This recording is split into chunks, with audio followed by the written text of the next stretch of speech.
Video பார்க்குற எல்லாருக்குமே வணக்கம்.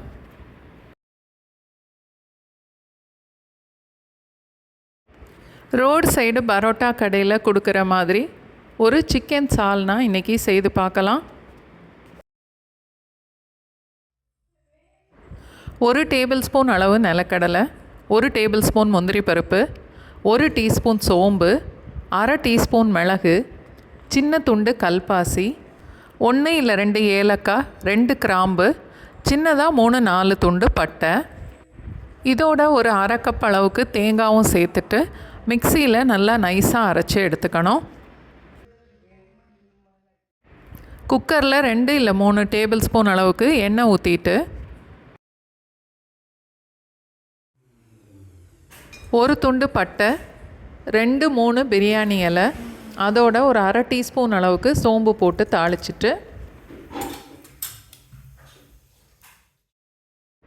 பொடிசாக வெட்டின வெங்காயம், தக்காளி ரெண்டுமே 1 கப் அளவுக்கு, 2 இல்லை 3 பச்சை மிளகாய். ஃபஸ்ட்டு வெங்காயம் பச்சை மிளகாய் ரெண்டும் சேர்த்து வதக்கணும்.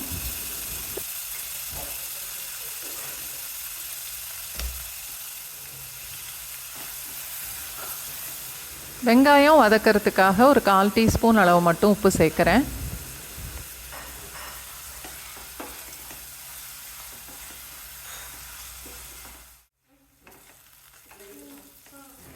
வெங்காயம் லேசாக செவந்ததுக்கப்புறம் தக்காளியும் சேர்த்து வதக்கணும்.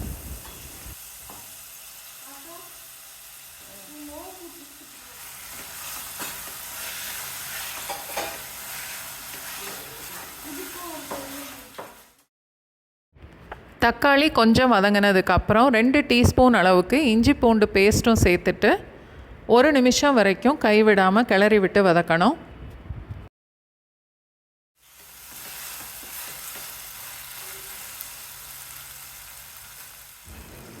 கால் டீஸ்பூன் அளவுக்கு மஞ்சத்தூள்,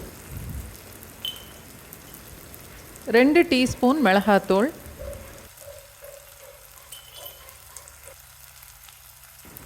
2 டீஸ்பூன் மல்லித்தூள்,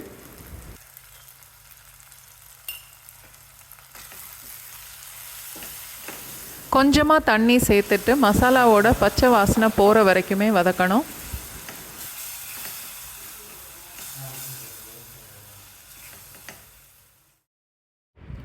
ஒரு 1/4 கப் அளவுக்கு புதினா, கொஞ்சம் மல்லி இலை ரெண்டும் சேர்த்துட்டு 1 நிமிஷம் வதக்கணும்.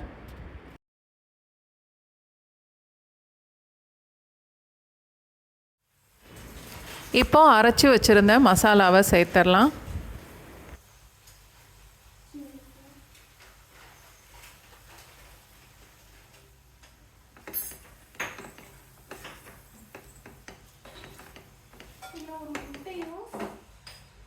$250 கிராம் சிக்கன், எலும்பு பீஸாக பார்த்து எடுத்திருக்கேன். எலும்போடு போட்டால் தான் சால்னாவுக்கு ரொம்ப நல்லாயிருக்கும்.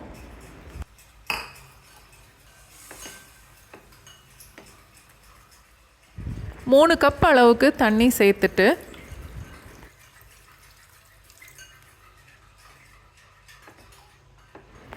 நல்லா கலந்துட்டு குக்கரை மூடி 5 இல்லை 6 விசில் வச்சுட்டு அடுப்பை ஆஃப் பண்ணிடலாம்.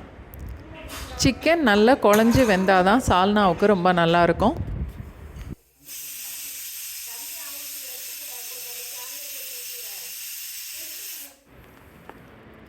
வீடே மணக்கிற மாதிரி ஒரு சிக்கன் சால்னா இப்போது ரெடி ஆயிருச்சு.